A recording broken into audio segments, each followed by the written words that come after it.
Now, inside Adelaide's grand old buildings, you're likely to find some remarkable wood carving. But these days, there's not much call for wood carvers, and the craft could have all but died out if it wasn't for organisations like the South Australian Wood Carving Academy.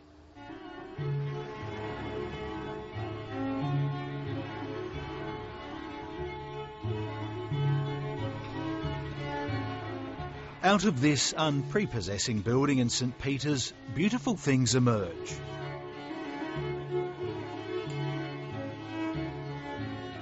It's the home of the South Australian Wood Carving Academy.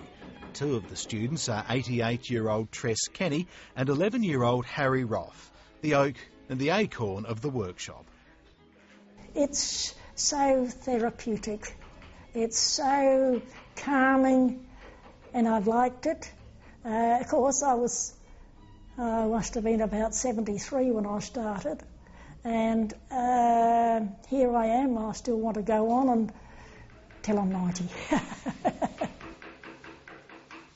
I like when you finish, it's really good to have something that you've made out of wood, and yeah, it looks good, so.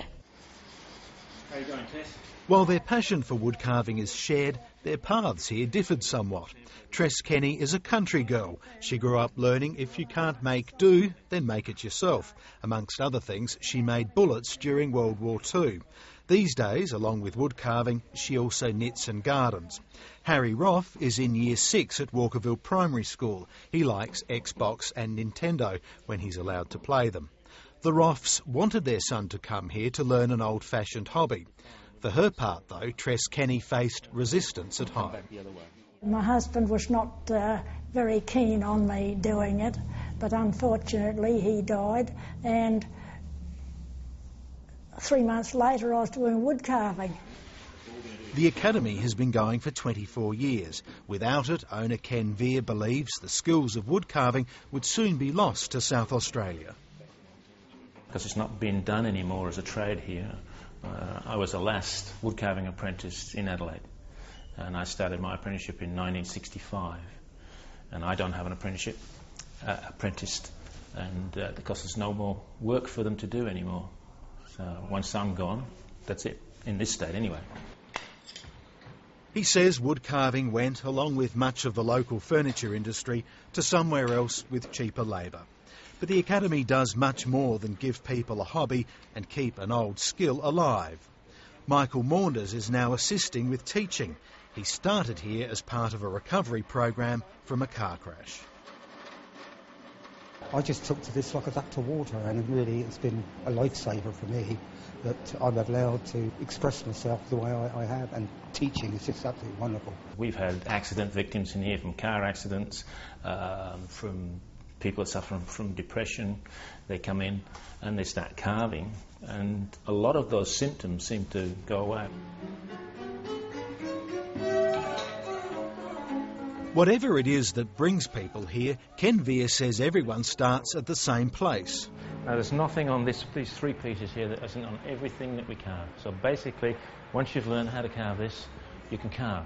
He says he's never had a failure. It just takes some people a little bit longer than others.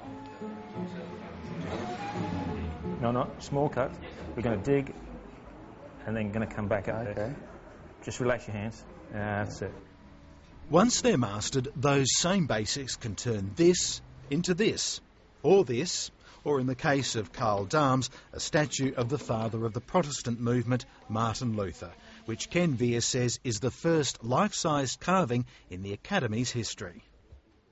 I always admired Martin Luther because he had courage. He stood up to the Roman Empire as a single man.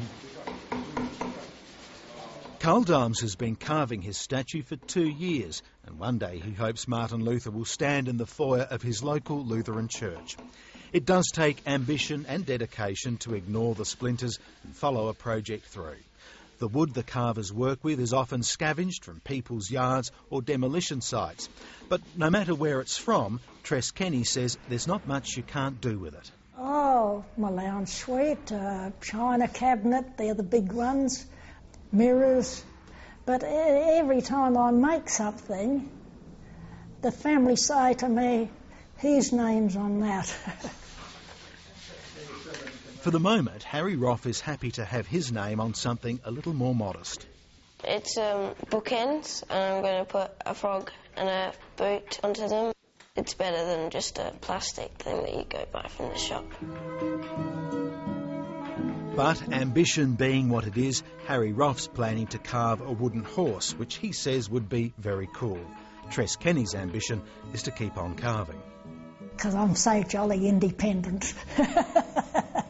And I like it. I do. I really love it. Oh, yes. Even if we started at 7 o'clock in the morning, I'd be here.